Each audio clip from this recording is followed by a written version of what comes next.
الرحمن الرحيم وَلَقَدْ كَرَّمْنَا بَنِي آدَمَ وَحَمَلْنَاهُمْ فِي الْبَرِّ وَالْبَحْرِ وَرَزَقْنَاهُمْ مِنَ الطَّيِّبَاتِ وَفَضَّلْنَاهُمْ عَلَى كَثِيرٍ مِّمَّنْ خَلَقْنَا تَفْضِيلًا يَوْمَ نَدْعُو كُلَّ أُنَاسٍ بِإِمَامِهِمْ فَمَنْ أُوتِيَ كِتَابَهُ بِيَمِينِهِ فَأُولَئِكَ يَقْرَؤُونَ كِتَابَهُمْ وَلَا يُظْلَمُونَ فَتِيلًا وَمَنْ كَانَ فِي هَذِهِ أَعْمَى فَهُوَ فِي الْآخِرَةِ أَعْمَى وَأَضَلُّ سَبِيلًا وَإِنْ كَادُوا لَيَفْتِنُونَكَ عَنِ الَّذِي أَوْحَيْنَا إِلَيْكَ لِتَفْتَرِيَ عَلَيْنَا غَيْرَهُ وَإِذًا لَاتَّخَذُوكَ خَلِيلًا وَلَوْلَا أَنْ ثَبَّتْنَاكَ لَقَدْ كِدتَّ تَرْكَنُ إِلَيْهِمْ شَيْئًا قَلِيلًا إِذًا لَأَذَقْنَاكَ ضِعْفَ الْحَيَاةِ وَضِعْفَ الْمَمَاتِ ثُمَّ لَا تَجِدُ لَكَ عَلَيْنَا نَصِيرًا وَإِنْ كَادُوا لَيَسْتَفِزُّونَكَ مِنَ الْأَرْضِ لِيُخْرِجُوكَ مِنْهَا وَإِذًا لَا يَلْبَثُونَ خِلَافَكَ إِلَّا قَلِيلًا سُنَّةَ مَنْ قَدْ أَرْسَلْنَا قَبْلَكَ مِنْ رُسُلِنَا وَلَا تَجِدُ لِسُنَّتِنَا تَحْوِيلًا أقم الصلاة لدلوك الشمس إلى غسق الليل وقرآن الفجر إن قرآن الفجر كان مشهودا ومن الليل فتهجد به نافلة لك عسى أن يبعثك ربك مقاما محمودا وقل ربي أدخلني مدخل صدق وأخرجني مخرج صدق واجعل لي من لدنك سلطانا نصيرا قل جاء الحق وزهق الباطل إن الباطل كان زهوقا وننزل من القرآن ما هو شفاء ورحمة للمؤمنين ولا يزيد الظالمين إلا خسارا وإذا أنعمنا على الإنسان أعرض ونأى بجانبه وإذا مسه الشر كان يئوسا قل كل يعمل على شاكلته فَرَبُّكُمْ أَعْلَمُ بِمَنْ هُوَ أَهْدَىٰ سَبِيلًا صدق اللہ العظیم۔ محترم حضرات، سامعین کرام، حاضرین مسجد، عزیزوں اور بزرگوں اور باوقار ماؤں اور بہنوں، یہ قرآن مقدس کے 15ویں پارے کی سورہ بنی اسرائیل کی پاکیزہ، نورانی، مبارک، باعظمت، مطہر آیتیں ہیں۔ دعا کیجئے اللہ تعالیٰ ان مبارک آیات کی روشنی میں صحیح اور سچی بات عرض کرنے کی توفیق نصیب فرمائے اور ہم سب کو عمل کرنے کی توفیق عطا فرمائے۔ اللہ تعالیٰ نے اس سے پہلے کی آیات میں ذکر کیا تھا کہ آدم علیہ السلام کے آگے فرشتوں کو سجدے کا حکم دیا، سب نے سجدہ کیا، ابلیس نے نہیں کیا، اور صرف یہ نہیں کہ سجدہ نہیں کیا بلکہ اس نے کہا کہ جن کو آپ نے، یہ آدم ہیں جن کو آپ نے میرے مقابلے میں فضیلت دی ہے، اگر آپ مجھے زندگی دے دیں تو ان کی پوری اولاد کو میں گمراہ کر کے رکھ دوں گا۔ آدم کو آپ نے میرے مقابلے میں فضیلت دی ہے۔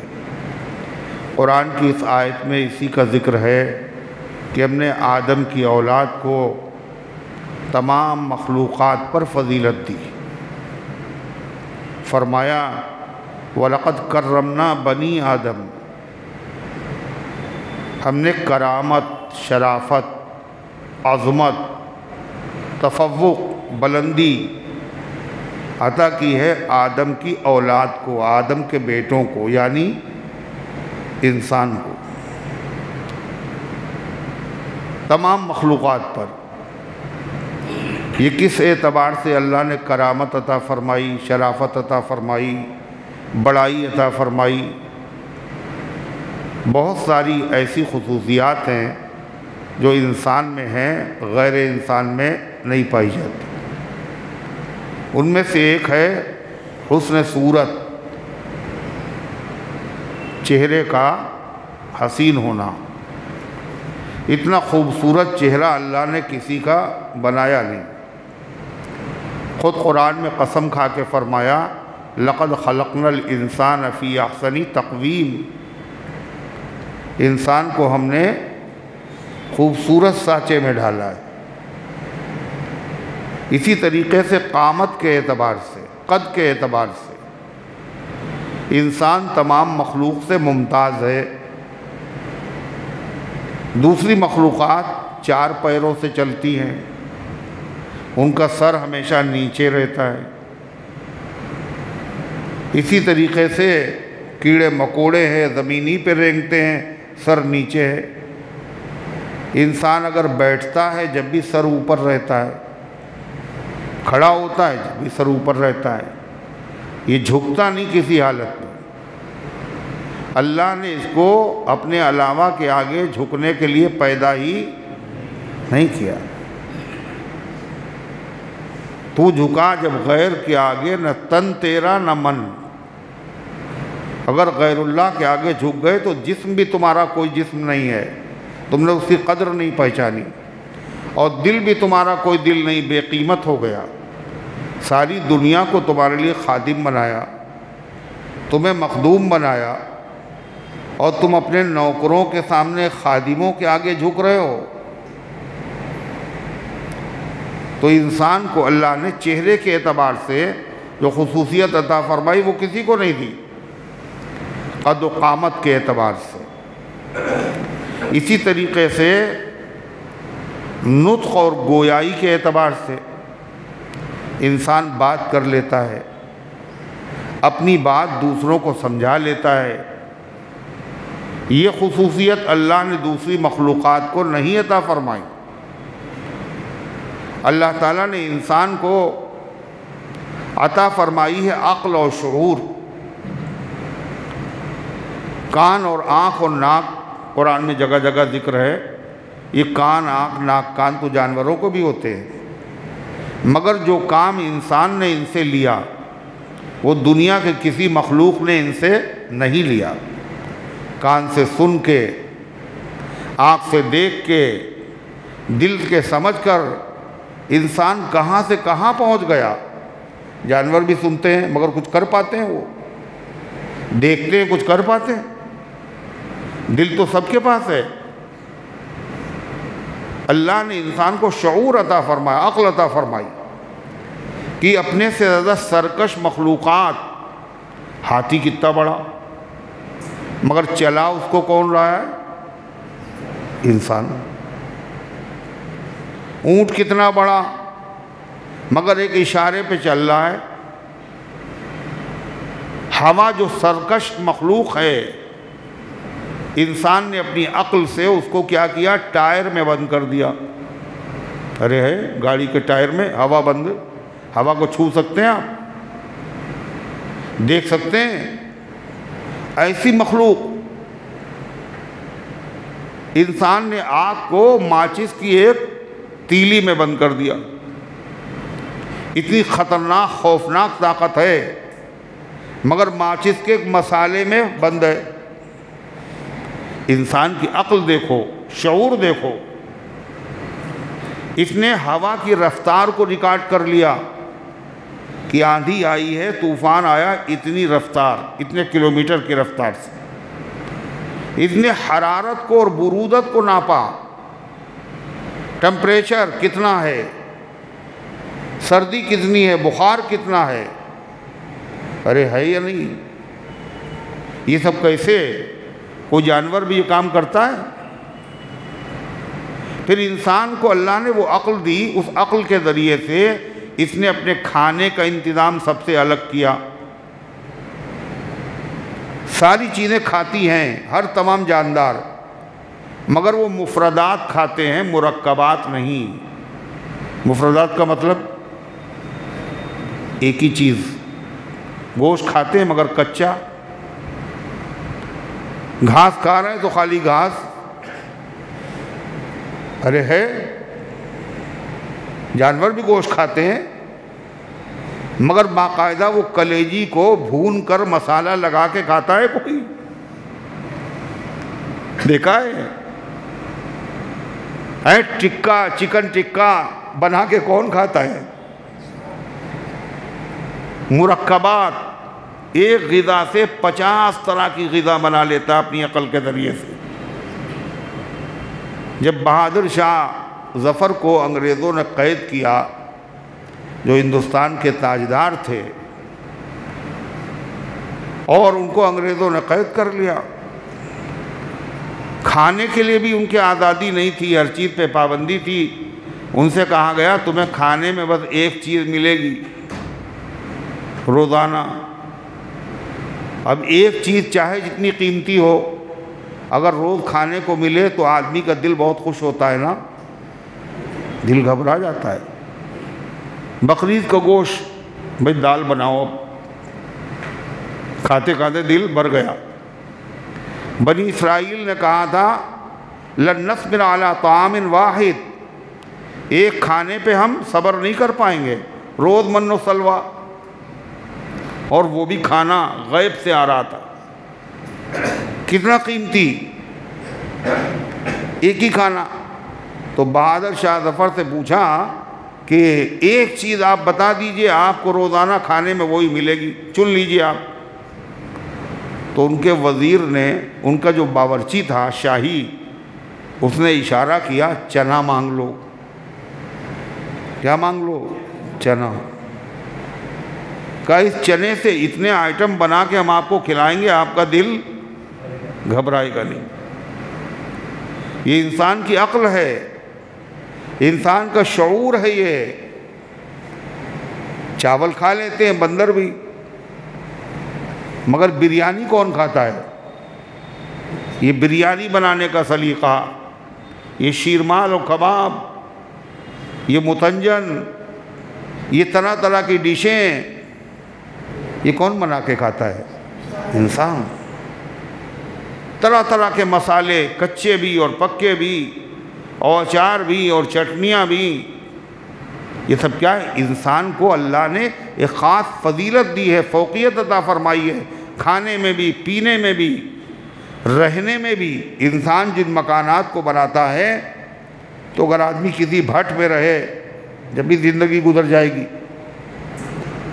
کتنے اچھے مکان، سردیوں کے لیے سردیوں جیسے، گرمیوں کے لیے گرمیوں جیسے، پھر اس کے اندر کیا ہے؟ ڈیکوریشن بھی ہے، اور اس کے اندر آرائش بھی ہے، آسائش بھی ہے۔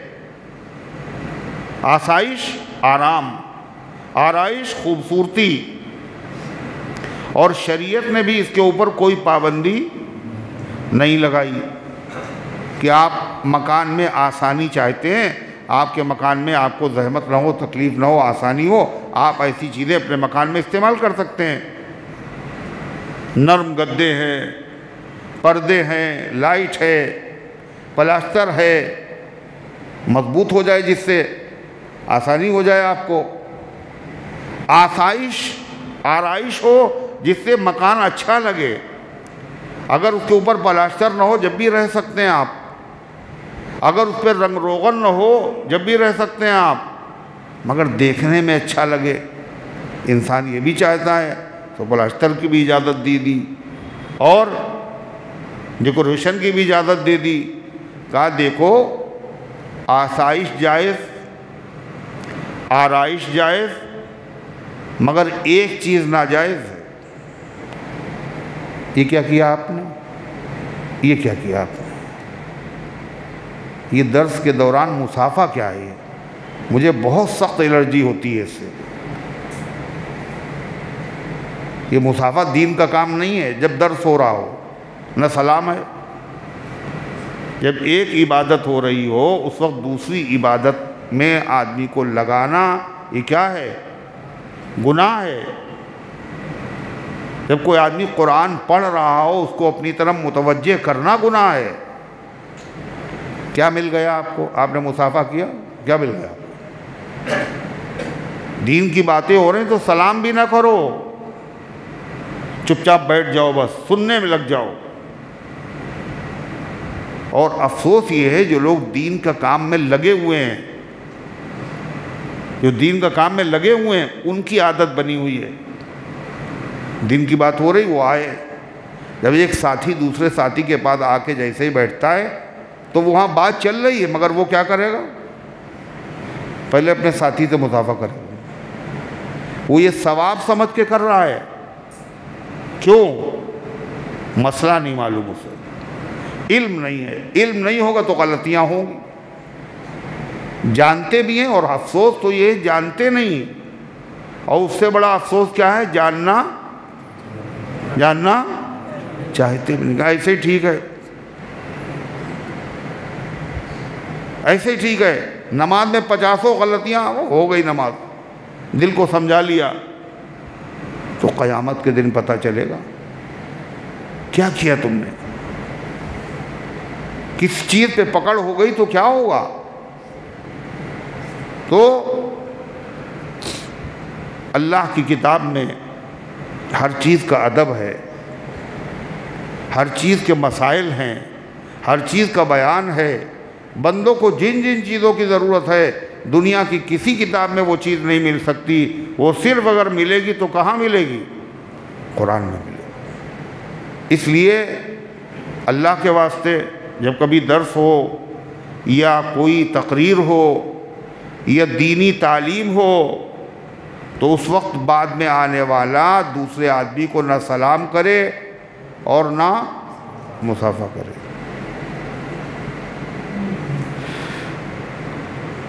تو میں عرض یہ کر رہا تھا، ایک ہے آسائش، آسانی کے لیے، ایک ہے آرائش، خوبصورتی کے لیے، یہ بھی جائز وہ بھی جائز۔ کتنی خوبصورت ہے شریعت، مگر ایک چیز ناجائز ہے، وہ کیا ہے؟ نمائش۔ نمائش کا مطلب دکھاوا۔ دیکھو میرا مکان ایسا ایسا کسی کا نہیں، میری گاڑی ایسی ایسی کسی کی نہیں، میرے کپڑے ایسے ایسے کسی کے نہیں، یہ جائز ہے۔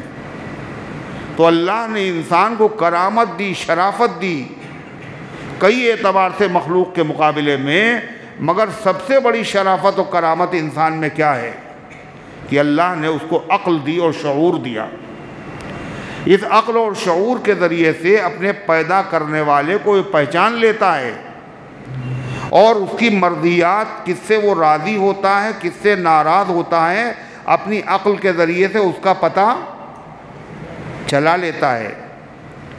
اگر اس نے پتہ چلا لیا اللہ کی مرضی یہی، وہی کیا، تو یہ انسان پھر فرشتوں سے بھی آگے نکل جاتا ہے، اور اپنی عقل کو استعمال نہیں کیا، اللہ کی مرضیات کے خلاف زندگی گزاری، تو یہ انسان جانوروں سے بھی بدتر ہو جاتا ہے۔ عقل و اعتبار سے، عقل کے اعتبار سے 3 طرح کی مخلوق اللہ نے پیدا کی۔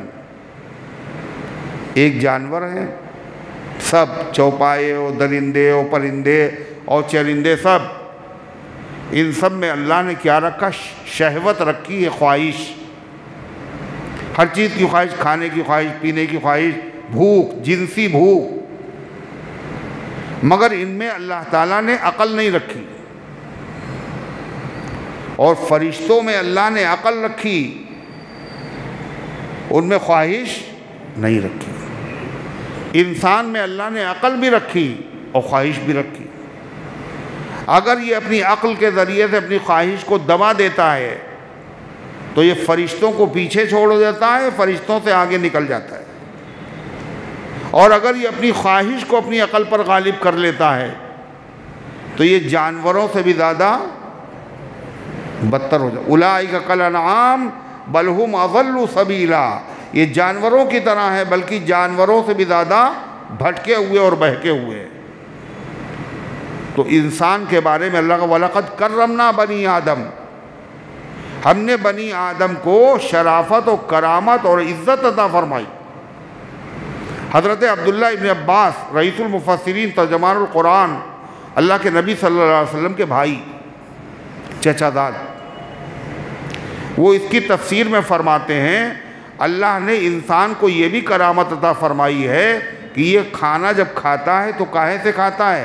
ہاتھ سے کھاتا ہے، انگلیوں سے کھاتا ہے۔ باقی جتنی مخلوقات ہیں وہ منہ سے کھاتی ہیں۔ ہارون رشید بغداد کے دارالحکومت تھا ان کا، آدھی دنیا پہ حکومت تھی ان کی۔ ان کا دسترخوان بچھا ہوا تھا اور دسترخوان پر ایک بہت بڑے عالم موجود تھے، امام اعظم ابو حنیفہ کے شاگرد اور تمام قاضیوں کے ہیڈ، قاضی القضات حضرت امام ابو یوسف رحمۃ اللہ علیہ بادشاہ کے دسترخوان پہ۔ کوئی چیز ایسی آئی تھی دسترخوان پر، بادشاہ نے چمچ منگایا۔ کیا منگایا ہے بھائی؟ چمچ منگایا۔ ایسا نہ ہو نماز میں آدمی ایسی حرکت نہ کرے کہ سامنے والا سمجھے یہ نماز نہیں پڑھ رہا ہے۔ درس میں بھی آدمی اس طرح بیٹھے کہ سامنے والا سمجھے یہ سو رہا ہے، ایسا نہیں ہو، سب سمجھیں جاگ رہے، توجہ سے، بدگمانی میں کوئی مبتلا نہ ہو۔ تو کیا منگایا؟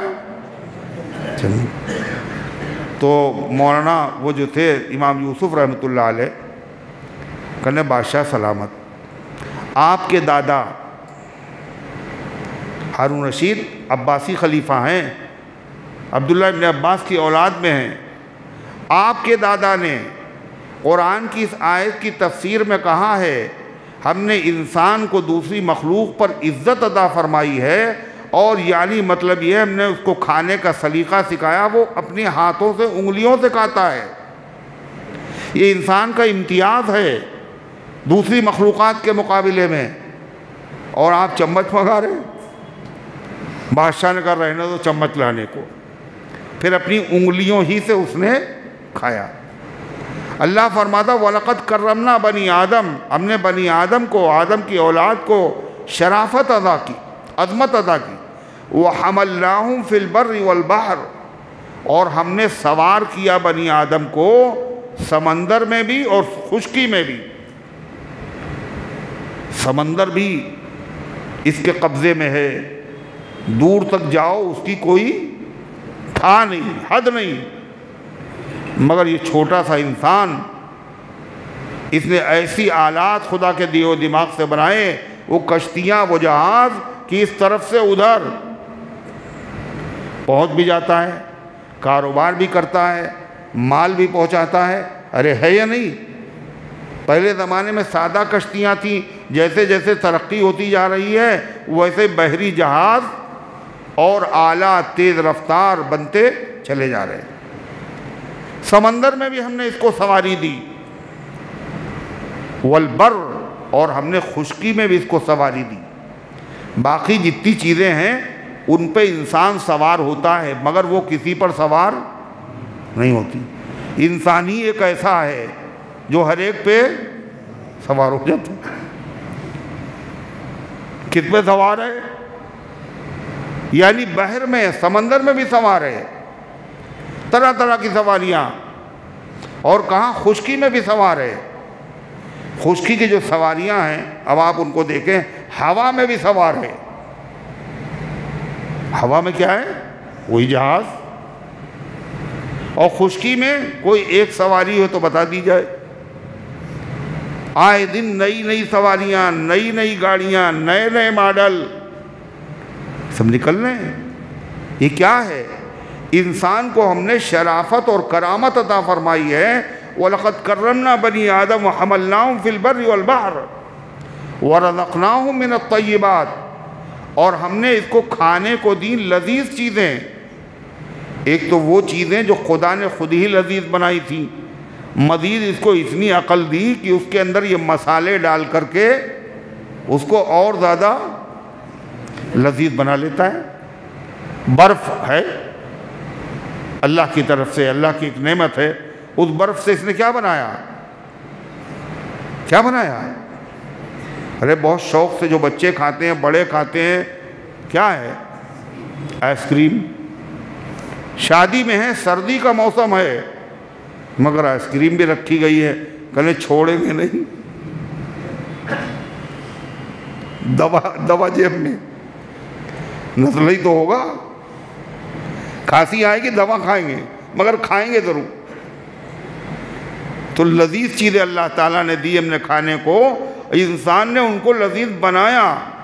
وَفَضَّلْنَاهُمْ عَلَىٰ كَثِيرٍ مِّمَّنْ خَلَقْنَا تَفْضِيلًا، اور ہم نے اس کو فضیلت دی بہت ساری مخلوق پر، جن کو ہم نے پیدا کیا ہے، بہت سی مخلوق پر ہم نے انسان کو افضل بنایا ہے۔ بہت کا مطلب سب تو اللہ کی بنائی ہوئی چیزیں، بہت سی مخلوق سے انسان کو افضل بنایا، مگر ذہن میں سوال آئے گا، کیا سب سے افضل نہیں بنایا؟ بہت سی مخلوقات سے انسان کو ہم نے فضیلت دی ہے، فضلنا، ہم نے فضیلت دی کس کو؟ بنی آدم کو، علی کثیر ممن خلقنا، اب جن کو ہم نے پیدا کیا ہے ان میں سے بہت سی چیزوں پر ہم نے فضیلت دی، تفضیلا، اس کی عزت بڑھا دی، یعنی بہت سی چیزوں پر ہم نے فضیلت دی ہے، مگر سب چیزوں پر نہیں دی۔ مگر ایسا نہیں، اللہ نے اپنی تمام مخلوقات میں انسان کو سب سے افضل بنایا، جنوں سے بھی افضل، ہر مخلوق سے افضل۔ ہر مخلوق انسان کی خادم، اور انسان کیا ہے؟ مخدوم۔ ہر مخلوق خادم ہے، سورج خادم، چاند خادم، ستارے خادم، اور جتنے بھی مخلوقات ہیں، چرندے، پرندے، درندے، یہ سب کیا ہیں؟ سب خادم۔ انسان کو اللہ نے کسی کے لیے نہیں پیدا کیا، ہر چیز کو اللہ نے انسان کے لیے پیدا کیا۔ ان الدنیا خلقت لکم، دنیا تمہارے لیے بنائی گئی ہے۔ یہ دنیا اور دنیا کی رونقیں اور دنیا کی بہاریں سب انسان کے لیے، مگر انسان دنیا کے لیے نہیں ہے۔ انسان کس کے لیے ہے؟ اللہ کے لیے۔ ان الدنیا خلقت لکم وانتم خلقتم للآخرہ، دنیا تمہارے لیے پیدا کی گئی ہے، تمہیں آخرت کے لیے پیدا کیا گیا ہے، مگر انسان اپنی حقیقت بھول گیا۔ جس کے لیے پیدا کیا گیا وہی نہیں کر رہا، باقی ہر کام کر رہا ہے۔ ارے ہے، جس مقصد کے لیے کوئی چیز لائی جاتی ہے، جب اس سے وہ مقصد پورا نہیں ہوتا تو وہ چیز کیا سمجھی جاتی ہے؟ کارآمد یا بیکار؟ بیکار ہے۔ گھڑی بڑی قیمتی لائے اب ٹائم کے لیے، مگر ٹائم غلط بتاتی ہے وہ، تو آپ اس کو ٹانگیں گے، پھر کباڑ میں ڈال دیں گے آپ، صحیح بھی نہیں ہو سکتی۔ انسان ہے تو سب سے قیمتی، کب سب سے قیمتی ہے؟ جو اپنے مقصد زندگی کو پورا کرے۔ اقبال نے کیا کہا تھا؟ نہ تو زمیں کے لیے ہے نہ آسماں کے لیے، جہاں ہے تیرے لیے تو نہیں جہاں کے لیے۔ تو انسان سب سے افضل ہے، کیا فرشتوں سے بھی افضل ہے؟ اس سلسلے میں اہل سنت و جماعت کا مسلک کیا ہے کہ انسانوں میں بھی رسول ہوتے ہیں اور فرشتوں میں بھی رسول ہوتے ہیں۔ رسول کسے کہتے ہیں؟ امبیسڈر، قاصد، سفیر، پیغام پہنچانے والا۔ نبیوں نے پیغام امت تک پہنچائے، اور نبی تک پیغام فرشتوں نے پہنچائے۔ جو فرشتے نبیوں تک پیغام لے کے آتے ہیں یہ بھی رسول ہیں، اور جو اللہ کے بندے امت تک پیغام پہنچاتے ہیں وہ بھی رسول ہیں۔ یہ انسانوں میں کے رسول اور وہ فرشتوں میں سے رسول۔ تو جو انسانوں میں سے رسول ہیں ان سے افضل کوئی بھی نہیں، نہ جن، نہ انسان، نہ فرشتے۔ جو فرشتوں میں رسول ہیں ان سے بھی افضل ہیں۔ کون افضل ہے؟ حضرات انبیاء علیہ السلام۔ انبیاء علیہ السلام جو ہیں، کم و بیش 1,24,000 جو پیغمبر آئے ہیں، ان سے افضل کوئی بھی نہیں۔ نہ انسانوں میں کوئی افضل، نہ جنوں میں کوئی افضل، نہ فرشتوں میں کوئی افضل، سب سے افضل ہے یہ۔ اور وہ فرشتے جن کو اللہ نے رسول بنایا جیسے جبریل، یہ اللہ کے بندوں تک اللہ کا پیغام نبیوں کے بعد لے کے آتے تھے۔ تو یہ جو فرشتے ہیں یہ تمام نبیوں کے علاوہ تمام انسانوں سے بولو افضل ہیں۔ نہیں سمجھ میں آئی بات؟ انبیاء سب سے افضل، پھر فرشتوں میں جو قاصد ہیں، جو پیغام لانے والے ہیں، جو رسول ہیں، رسول ملکی، وہ تمام فرشتوں سے بھی افضل ہیں اور تمام انسانوں سے بھی افضل ہیں۔ پھر انسانوں میں جو اولیاء اللہ ہیں، اور اولیاء اللہ میں سب سے بڑا، سب سے پہلا نمبر کس کا ہے؟ بڑے پیر صاحب کا؟ ارے اولیاء اللہ میں سب سے بڑا نمبر کس کا ہے؟ سب سے پہلا نمبر بتائیں؟ ابو بکر صدیق کا۔ انبیاء کے بعد صحابہ سے بڑا کوئی اولیاء نہ ہوا اور نہ ہو سکتا ہے۔ ان کی ولایت، ان کی بزرگی اللہ نے قرآن میں بیان کی ہے۔ تو جو اولیاء اللہ ہیں یہ عام انسانوں سے بھی افضل ہیں اور عام فرشتوں سے بھی افضل ہیں، عام فرشتوں سے بھی افضل ہیں۔ اور عام انسان، اگر انسان ہے وہ ایمان والا نہیں ہے، کافر ہے، مشرک ہے، اپنے مقصد زندگی کو نہیں پہچانتا ہے، تو ایسا آدمی انسانوں اور فرشتوں سے کیا افضل ہوتا؟ یہ تو جانوروں سے بھی بدتر ہے۔ سمجھ شریف میں بات آئی؟ اللہ تعالیٰ فرماتا ہے یوم ندعو کل اناس بامامہم، تو اللہ تعالیٰ نے انسان کو کرامت عطا فرمائی، شرافت عطا فرمائی، فوقیت فضیلت عطا فرمائی، تفوق عطا فرما تمام مخلوقات پر۔ یہ اللہ کی نعمت ہے، نوازش ہے انسان پر۔ جس نے اللہ کی اس نعمت کی قدر کی اور اس نے اللہ کی فرما برداری کی، تو اس کا مقام قیامت کے دن بھی اعلیٰ ہوگا۔ اور جس نے اس کی ناقدری کی، تمام مخلوق سے افضل بنایا، پھر بھی اس نے اللہ کی نافرمانی کی، شرک کیا، کفر کیا، تو قیامت کے دن اس کا رزلٹ بڑا بھیانک ہوگا۔ کب ظاہر ہوگا رزلٹ؟ قیامت کے دن۔ کیسے ہوگا؟ یوم ندعو کل اناس بامامہم، جس دن ہم بلائیں گے تمام انسانوں کو ان کے امام کے ساتھ۔ امام کا مطلب پیشوا۔ تمام انسان جمع ہوں گے وہاں، تمام پیغمبروں کی امتیں جمع ہوں گی۔ امام سے مراد نبی، ہر امت کو اس کے نبی کے ساتھ بلایا جائے گا۔ کیا کہا جائے گا؟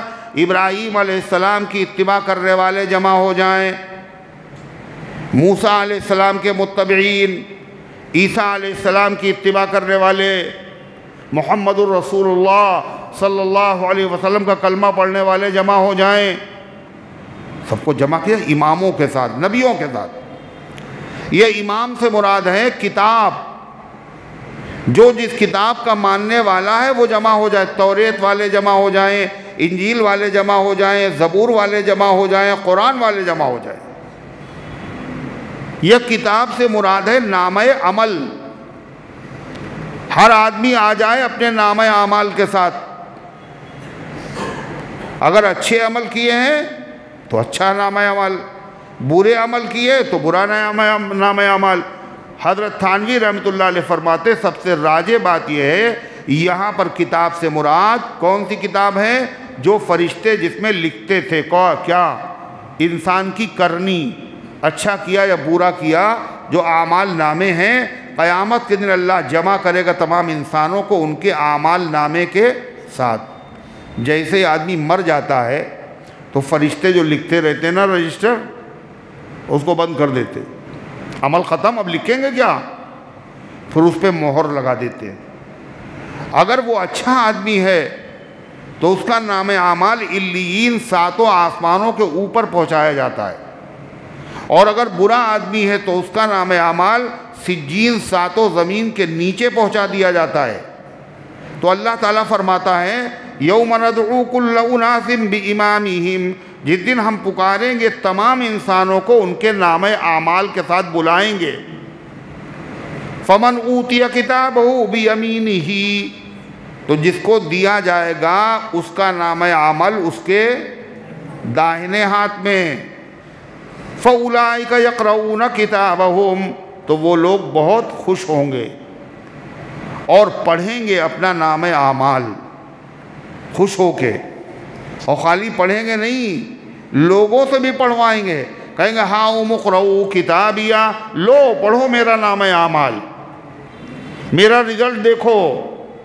یہ داہنے ہاتھ میں جو اعمال دیا جائے گا یہ کس کو دیا جائے گا پتہ ہے؟ کس کو دیا جائے گا؟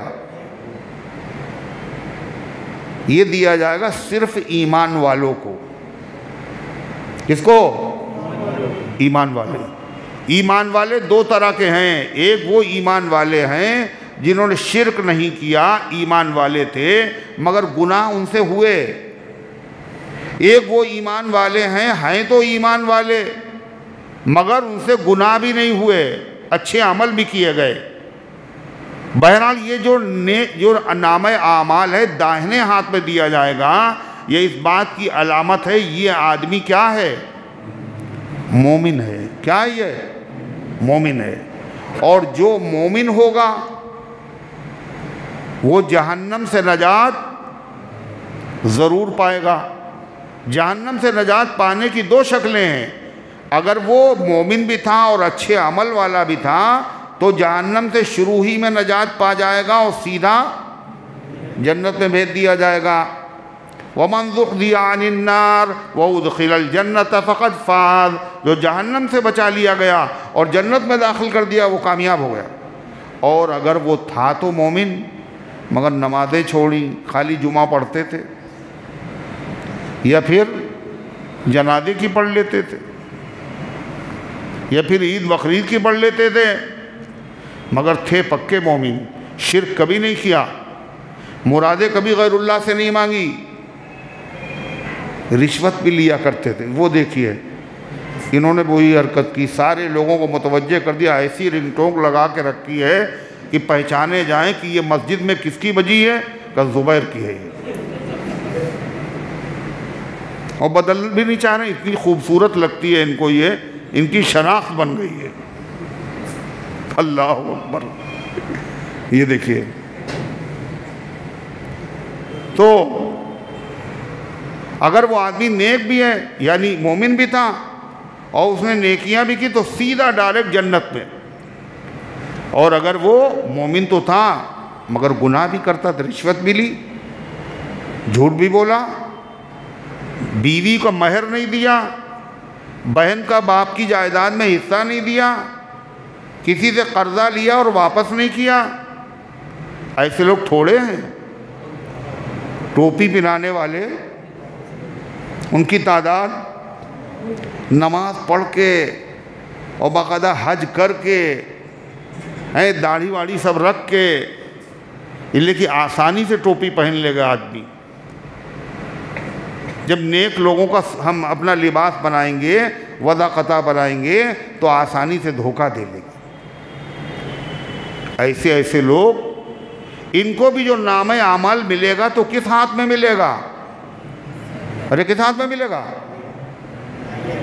کیوں ملے گا دائنے ہاتھ میں؟ یہ بھی ایمان والے ہیں، عمل ان کے خراب ہیں، لہذا ان کو پہلے تو کیا کیا جائے گا؟ ان کو پاک کیا جائے گا۔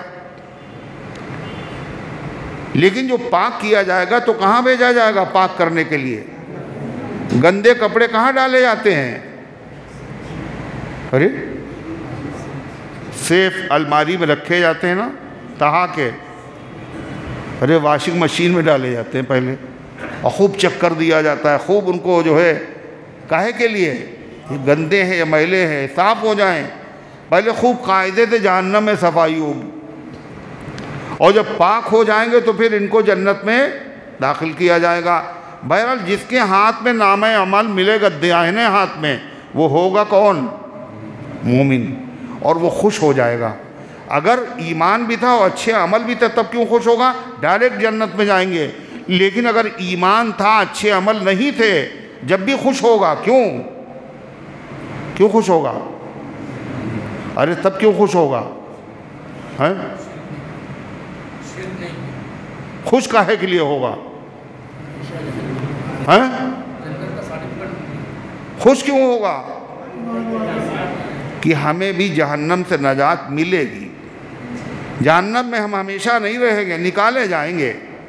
جنت میں آج نہیں صحیح کل صحیح جائیں گے تو نجات ملنے پر خوش ہوگا وہ۔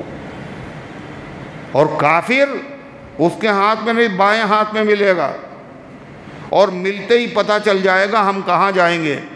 اللہ اسی کا ذکر فرما رہا ہے، فَمَنْ أُوتِيَ كِتَابَهُ بِيَمِينِهِ، جس کو دیا جائے گا اس کا نامہ اعمال دائنے ہاتھ میں، فَأُولَٰئِكَ يَقْرَؤُونَ كِتَابَهُمْ، تو یہ لوگ اپنے نامہ اعمال کو پڑھ رہے ہوں گے۔ کیسے؟ منہ لٹکا کے۔ کیسے پڑھیں گے؟ خوشی خوشی۔ بچ گئے بھائی، ہیں؟ بچ گئے، ہمیشہ نہیں رہیں گے جہنم میں۔ یا اللہ نے تھوڑی دیر بھی جہنم میں نہیں بھیجا، بچ گئے۔ وَلَا يُظْلَمُونَ فَتِيلًا، اللہ کہتا ان پر ذرہ برابر ظلم نہیں ہوگا۔ فتیلہ کہا قرآن نے، پتیلا نہیں۔ کیا کہا ہے؟ فتیلہ۔ فتیل کیا ہوتا ہے؟ فیل نہیں، ہاتھی۔ عجیب آدمی ہو، ہاتھی بتا رہے ہو، فیل نہیں، فتیلہ۔ فتیل کہتے ہیں، عربوں کی زبان میں قرآن نازل ہوا نا، عرب لوگ جس چیز کو خوب اچھی طرح سے جانتے تھے تاکہ ان کی سمجھ میں آئے، پہلے وہ سمجھیں پھر دنیا کو سمجھائیں، تو ان کے وہاں سب سے زیادہ جو غذا تھی، پسندیدہ چیز تھی، جو ہر جگہ ملتی تھی، ہر موسم میں ملتی تھی، ہر جگہ لے بھی جا سکتے تھے، وہ سال و سال کھایا کرتے، کیا چیز تھی؟ کھجور۔ تو کھجور میں گٹھلی ہوتی ہے، ارے کھائی کھجور؟ نہیں کھائی، گٹھلی ہوتی ہے، اور گٹھلی میں بیچ میں پھٹن ہوتی ہے، کچھ حصہ پھٹا ہوا ہوتا ہے ایک طرف، جو حصہ پھٹا ہوا ہوتا ہے اس میں ایک باریک سا دھاگا ہوتا ہے۔ دیکھا ہے؟ مسلم دیکھا ہے؟ نہ دیکھا ہو تو پھر سے دیکھ لو، کھجور کھا کے گٹھلی ملتی ہے، کوئی ایسی چیز نہیں ہے، تجربہ کرو۔ بہت باریک سی ہوتی ہے گٹھلی، وہ دھاگا بہت باریک، اسے کہتے ہیں فتیل۔ اللہ کہہ رہا ہے اتنا بھی ظلم نہیں ہوگا، جتنا نامہ اعمال میں لکھا ہوا، جتنی نیکی لکھی ہوئی ہے اس کا اتنا بدلہ اس کو مل کے رہے گا۔ ایسا نہیں نیکی زیادہ ہو اور بدلہ کم۔ یہ تو ہو سکتا ہے نیکی کم ہو اور بدلہ زیادہ ہو، مگر یہ نہیں ہو سکتا کہ نیکی زیادہ ہو اور بدلہ، اور کتنا کم ہو؟ کھجور کی گٹھلی کے دھاگے کے برابر بھی کم نہیں ہوگا، زیادہ ہو۔ اللہ فرماتا ہے، اور بائیں ہاتھ میں کس کو نامہ اعمال دیا اس کا ذکر نہیں کیا، مگر دوسرے انداز سے ذکر کیا۔ کیا کہا؟ وَمَنْ كَانَ فِي هَذِهِ أَعْمَى فَهُوَ فِي الْآخِرَةِ أَعْمَى وَأَضَلُّ سَبِيلًا، جو اس دنیا میں اندھا رہا وہ آخرت میں بھی اندھا رہے گا۔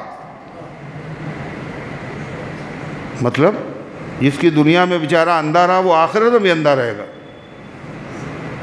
اندھے سے مراد جو دنیا میں نبی آئے، قرآن آیا، پھر بھی جو نجات کا راستہ نبیوں نے بتایا، قرآن نے بتایا، اس راستے کو دیکھنے سے وہ اندھا بنا رہا۔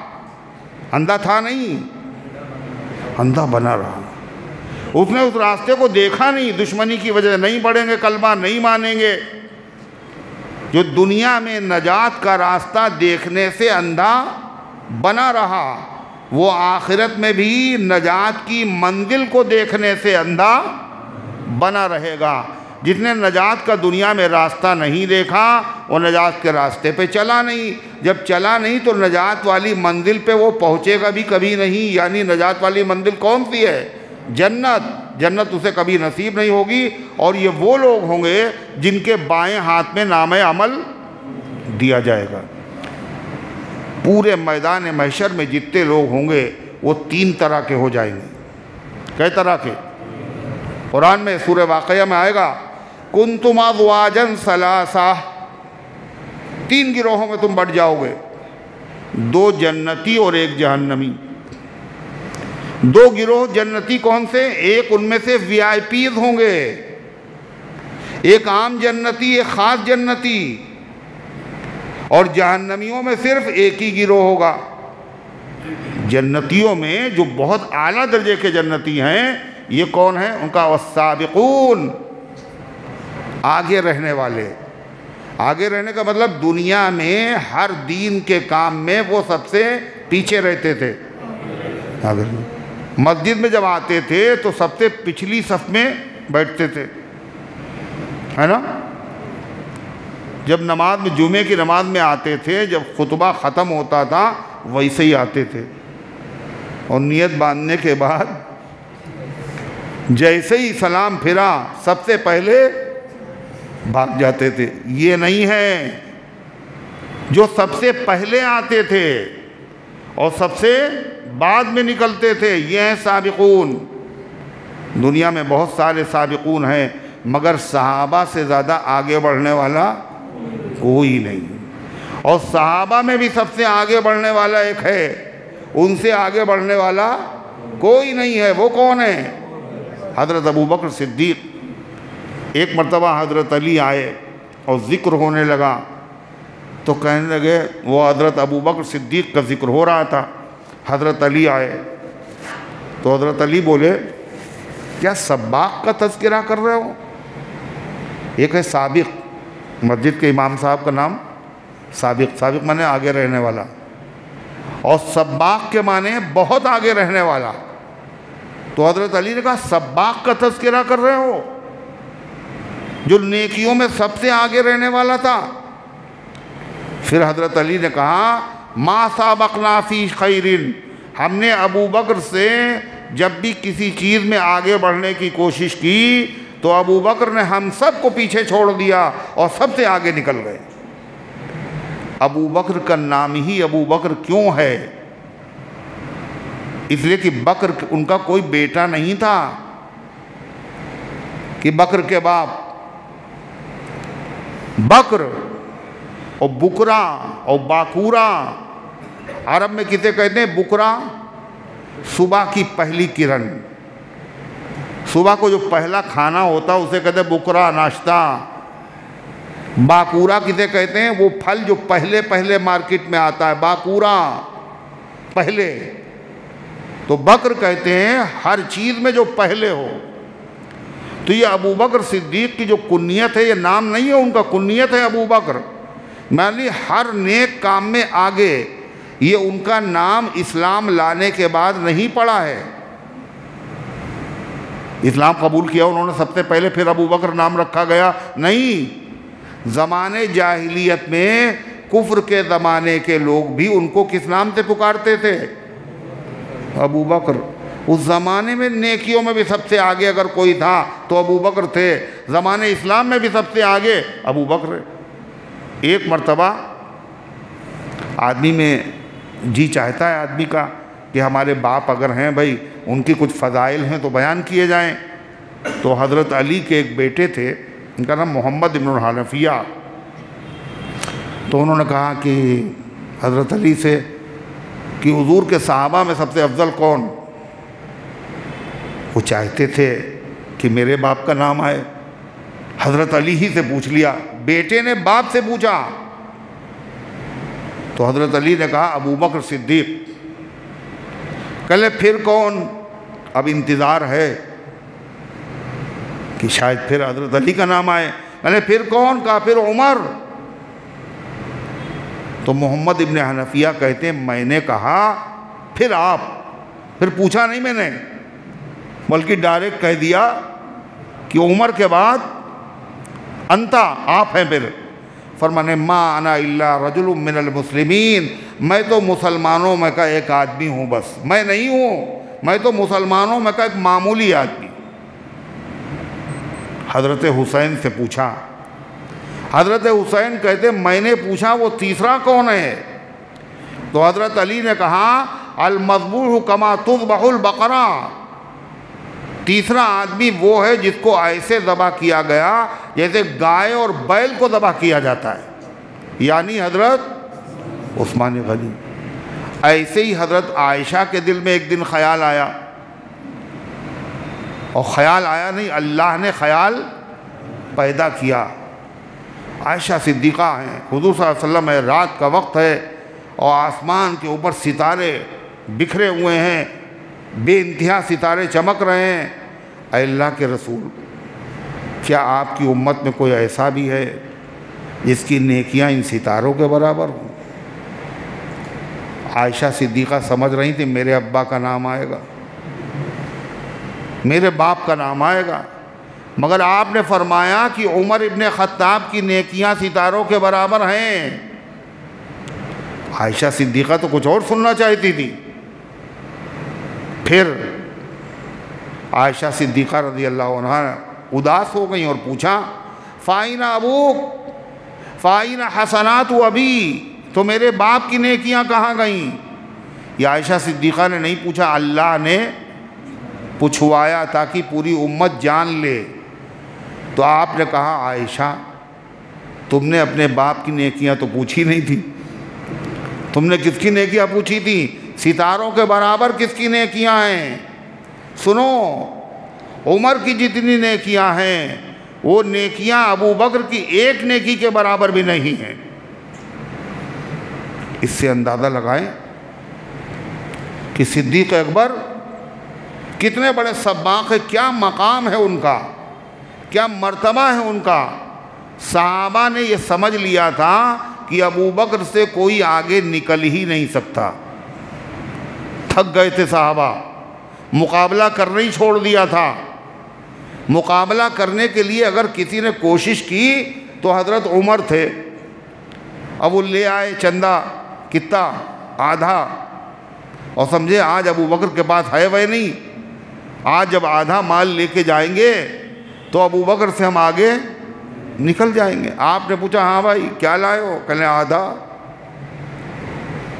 اتنے میں وہ رفیق نبوت بھی آ گیا جس سے بنا عشق و محبت ہے استوار. حضرت ابو بکر آ گئے. پوچھا ما ابقیتا؟ فرما ابقیت اسم اللہ و رسولہ، میں نے اپنے گھر پہ اللہ اس کے رسول کا نام چھوڑا، کچھ نہیں چھوڑا، گھر میں سب لے آیا ہوں. سبھی نے گھر میں کچھ رکھا، کیا کچھ نذر آقا کو، مگر جو لا کے رکھ دے گھر کا گھر صدیق اکبر ہیں. یہ تو ابو بکر سے، حضرت عمر نے کہا اب میں کبھی ابو بکر سے آگے بڑھنے کی کوشش نہیں کروں گا. واقعی ابو بکر سب سے آگے، کوئی موقع ایسا ہے ہی نہیں جہاں ابو بکر پیچھے رہے ہو. وہ اس لیے پیدا ہی نہیں ہوئے تھے. شرف حاصل رہا ہے جس کو اکثر افضلیت کا، اولیت مانے پہلے، شرف حاصل رہا ہے جس کو اکثر اولیت کا ہے. کار خیر ہی جس کا ہنر صدیق اکبر ہے، ہر چیز میں آگے. ایک صحابی کی توبہ قبول ہوئی، وہ 3 صحابہ کی تفصیل میں نہیں جانا ہے. تو جیسے ہی توبہ قبول ہوئی تو حضور نے کہا ان کو خوشخبری سنا دو. تو ایک صاحب گھوڑے پہ بیٹھ کے گئے، تیز رفتار گھوڑے پہ، تاکہ ہم پہلے سنائیں.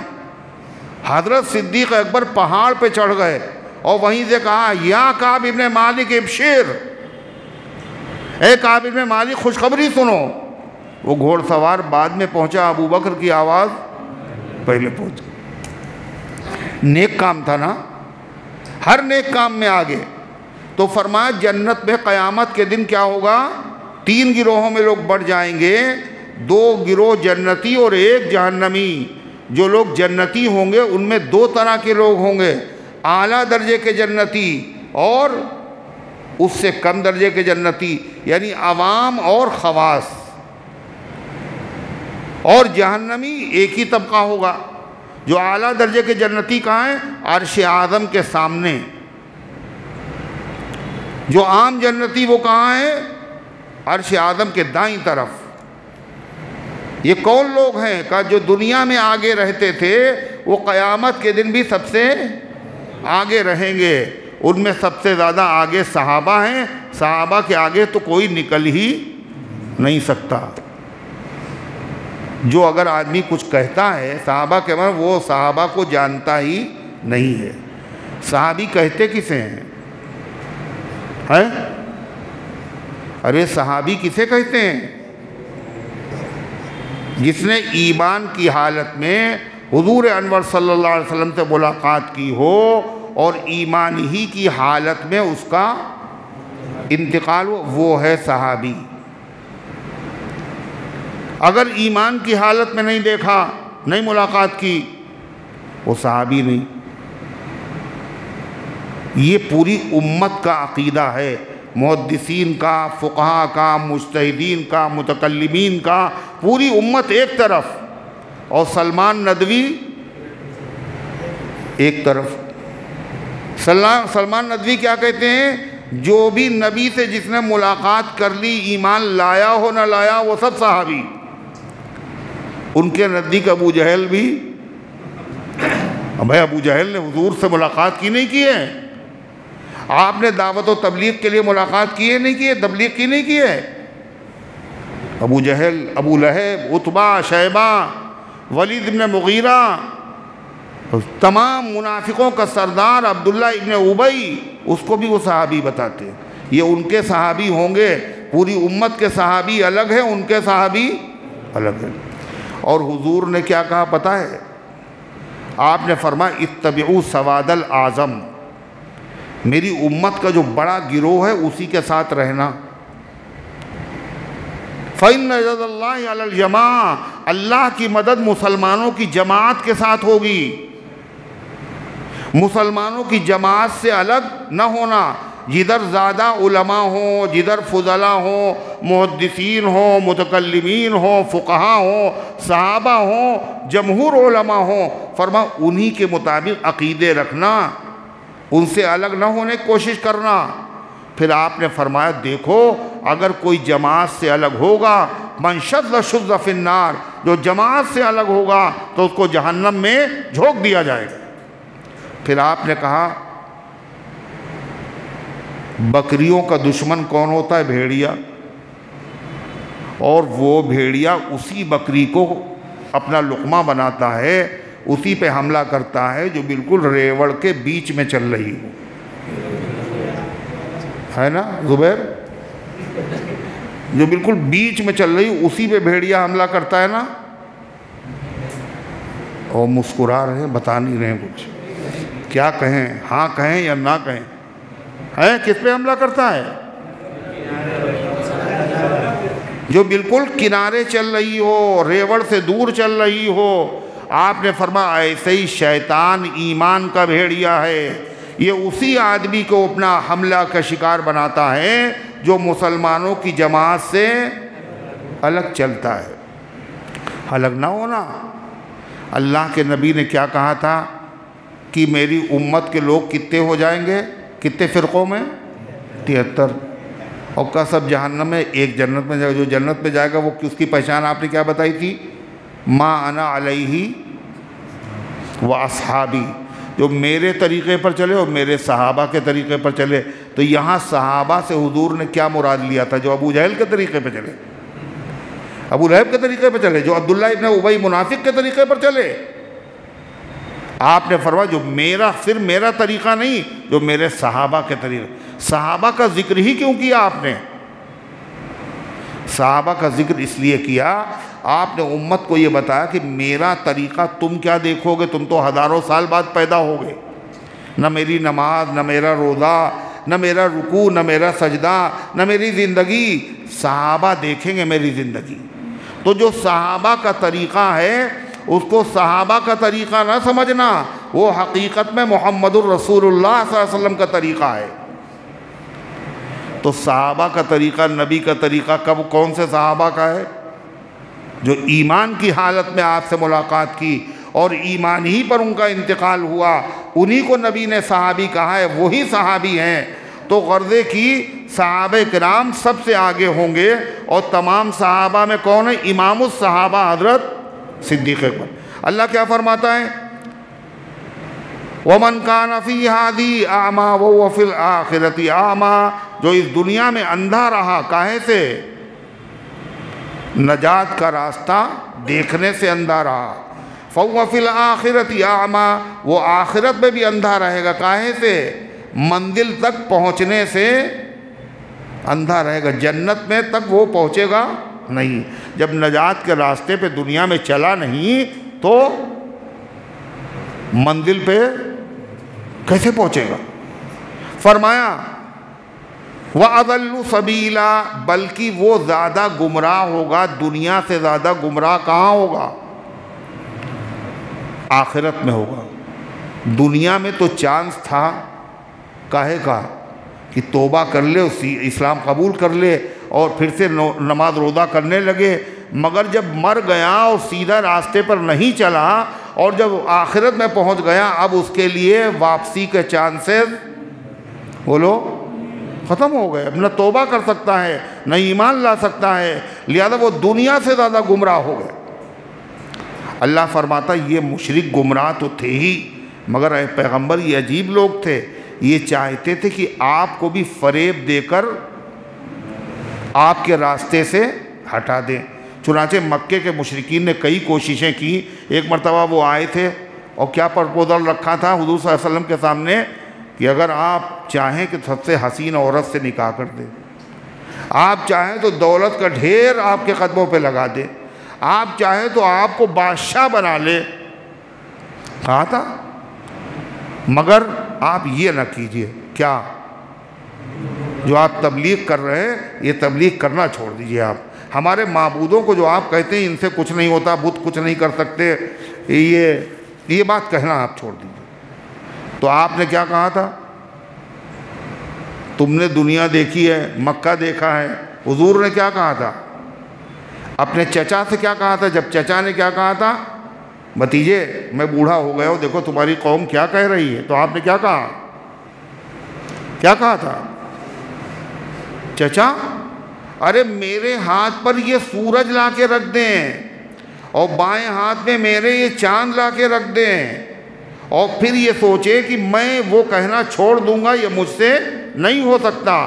جفا و ظلم کی آندھی چلیں، طوفان آ جائیں، مٹانے کو میرے شداد اور حامان آ جائیں، کسی دھمکی کسی ڈر سے میرا دل گھٹ نہیں سکتا، مجھے یہ فرض ادا کرنا ہے، اس سے ہٹ نہیں سکتا۔ کبھی کیا کہنے لگے؟ دیکھیے آپ کیا چاہتے ہیں، اگر ہم ایمان لے آئیں گے تو ہماری پوری قوم اور پورا قبیلہ بھی مسلمان ہو جائے، اور حضور کی سب سے بڑی تمنا کیا تھی؟ لوگ مسلمان ہو جائیں۔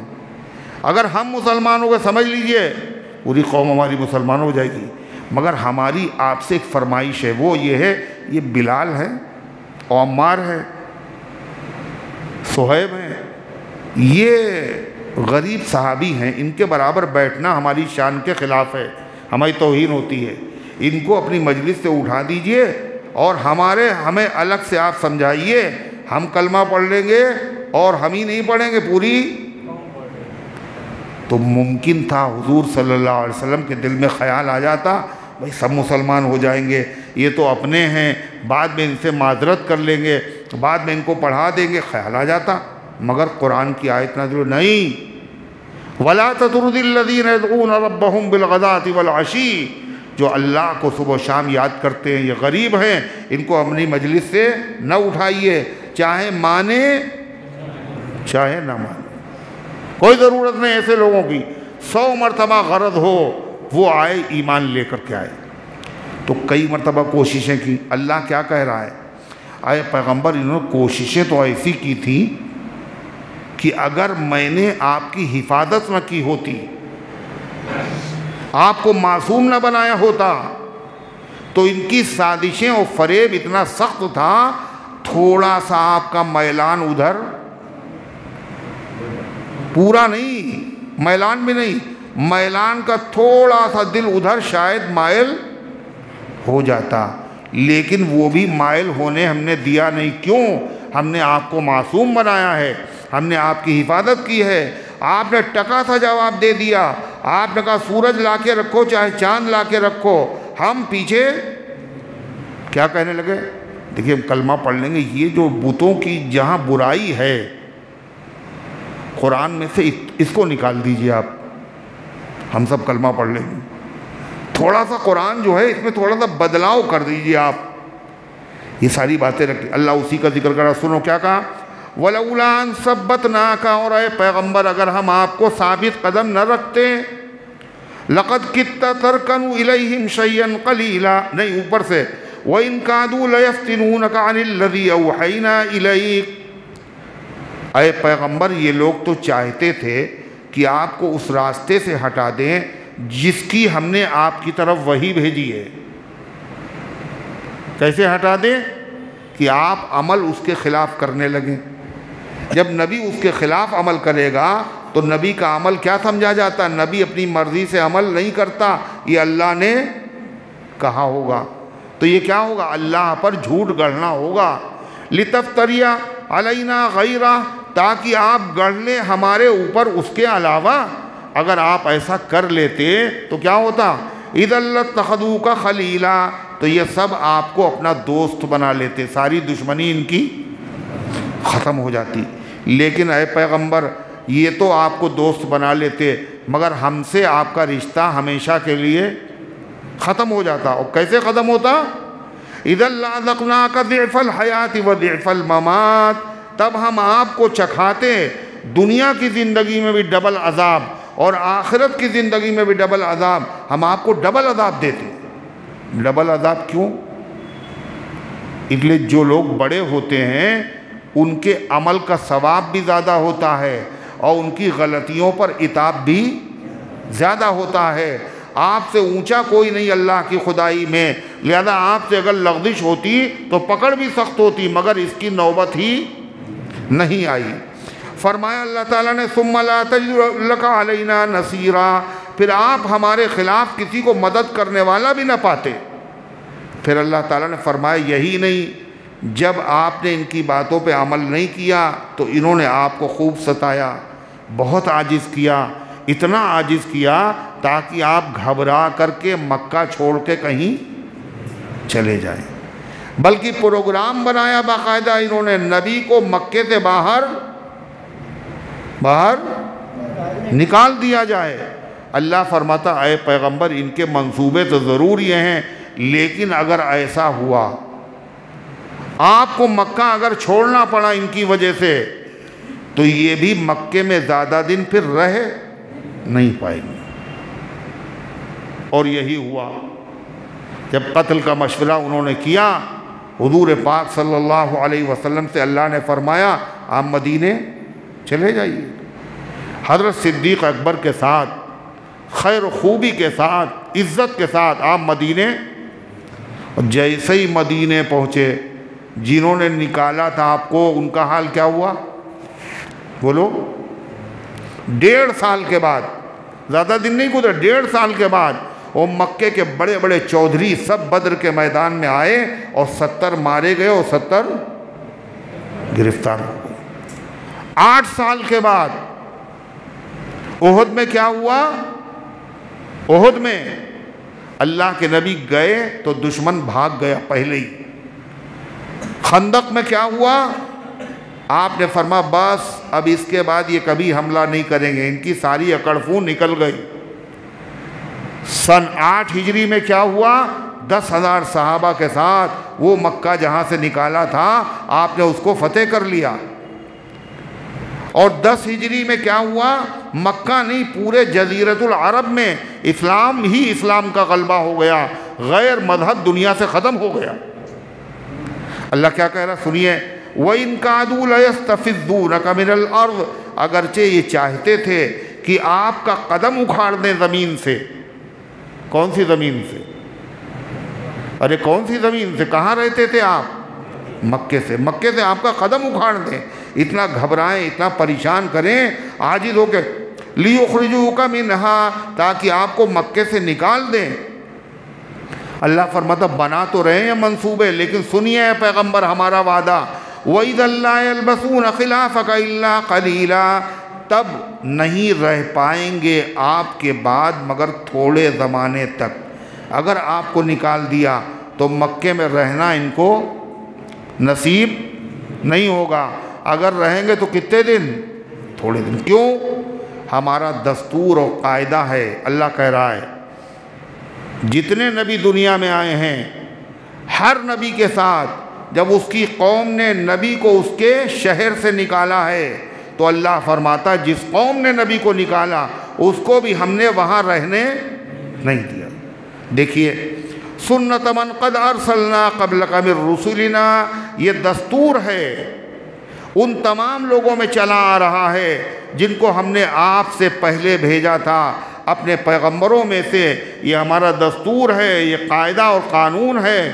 یہ قاعدہ اور قانون بدلے گا نہیں۔ آسمان بدل سکتا ہے، زمین بدل سکتی ہے، پہاڑ بدل سکتا ہے، مگر اللہ کا قانون وَلَن تَجِدَ لِسُنَّتِ اللَّهِ تَبْدِيلًا، اور آپ ہمارے طریقے کو، دستور کو بدلنے والا نہیں پائیں گے۔ اللہ تبارک و تعالیٰ نے فرمایا فی الحال کیا کریں؟ یہ تو مظالم میں لگے ہوئے ہیں، اے پیغمبر دھیان ان کی طرف نہ دیجئے بلکہ دھیان ہماری طرف دیجئے۔ یہ زخم جتنے ہیں، دشمن کے مکر ہیں، فریب ہیں، یہ سارے مکر و فریب ٹوٹ جائیں گے۔ کیسے؟ اپنے آپ کو اللہ کی یاد میں لگا دیجئے، اللہ کی عبادت میں لگا دیجئے۔ اللہ کی عبادت میں سب سے افضل عبادت کون سی ہے؟ نماز، فرض نماز پڑھیے، وقت پر پڑھیے، پھر تہجد پڑھیے۔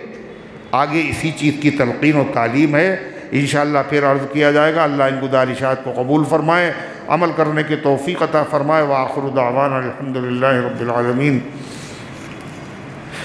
آمنہ خاتون اور روبینہ خاتون، یہ دونوں خواتین دنیا سے جا چکی۔ انا للہ و انا الیہ راجعون۔ اللہ ان مرحومہ کی مغفرت فرمائے اور تمام امت کے مرحومین کی مغفرت فرمائے۔ بابو بھائی کی والدہ محترمہ کی طبیعت زیادہ خراب ہے، اللہ تعالیٰ ان کو شفا عطا فرمائے۔ اور اسی طرح حاجی جمیل صاحب کی طبیعت خراب ہے، اللہ ان کو شفا عطا فرمائے۔ میرے پیر میں چوٹ لگ گئی تھی، اب الحمدللہ پہلے سے بہتر ہے، لیکن دعا کی آپ حضرات سے درخواست ہے، جو کمی ہے وہ بھی اللہ تعالیٰ پوری فرما دے اور صحت کاملہ عاجلہ عطا فرمائے۔ اللہم صلی علی سیدنا وعلی آل سیدنا کما ترضی۔ اللہم انت السلام ومنک السلام تبارکت یا ذا الجلال والاکرام۔ ربنا آتنا فی الدنیا حسنہ وفی الآخرۃ حسنہ وقنا عذاب النار۔ اللہم احفظنا من کل بلاء الدنیا وعذاب الآخرہ۔ اے اللہ ہم سب کی حاضری کو اپنے رحمت سے قبول فرما، ایمان کامل عطا فرما، اعمال صالحہ کی توفیق عطا فرما۔ اپنے دین کی خدمت کے لیے، دین کی خدمت کرنے والوں کی خدمت کے لیے ہم سب کو قبول فرما لے۔ اے اللہ ہم سب کے عقیدے کی، ایمان کی، اعمال کی، اخلاق کی، معاشرے کی اے اللہ حفاظت فرما، مظلومین کی مدد فرما۔ اے اللہ ظالموں کے ظلم سے نجات عطا فرما، خاص طور سے فلسطین کے مظلوم لوگوں کے اللہ مدد فرما۔ وہ بھوکے ہیں اے اللہ، ان کی بھوک کی حالت کو دور فرما دے، ان کو کھانا کھلا دے۔ اللہ وہ برہنہ ہیں، ان کو کپڑے پہنا دے۔ اے اللہ وہ پیاسے ہیں، ان کو سیراب فرما دے۔ اے اللہ وہ بے گھر ہیں، اے اللہ ان کو گھر والا بنا دے۔ اے اللہ وہ بے آسرا ہیں، مظلوم ہیں، بے سہارا ہیں۔ اے اللہ ان کا آپ کے علاوہ کوئی سہارا نہیں ہے۔ اپنی قدرت کا کرشمہ دکھا دے، اپنی نصرت اور بھرپور اے اللہ حمایت اور نصرت فرما۔ ظالموں کو اے اللہ عبرتناک سزا عطا فرما۔ ہمارے ملک کی، ہمارے وطن کی، ہمارے شہر کی فرقہ پرستوں کی شرارت سے حفاظت فرما۔ جو دعاؤں کے طالب ہیں، جن کا حق ہے، جو امید رکھتے ہیں، ان سب کے نیک مقاصد میں کامیابی نصیب فرما۔ جو بیمار ہے شفا عطا فرما، جو حاجت مند ہے ان کی حاجتوں کو پورا فرما، جو دنیا سے جا چکے ان کو معاف فرما۔ ہم سب کو اسلام پر زندہ رکھ، ایمان پر موت دے، ایمان والوں کے ساتھ حشر فرما، آمین یا رب العالمین، وصلی اللہ علی النبی کریم۔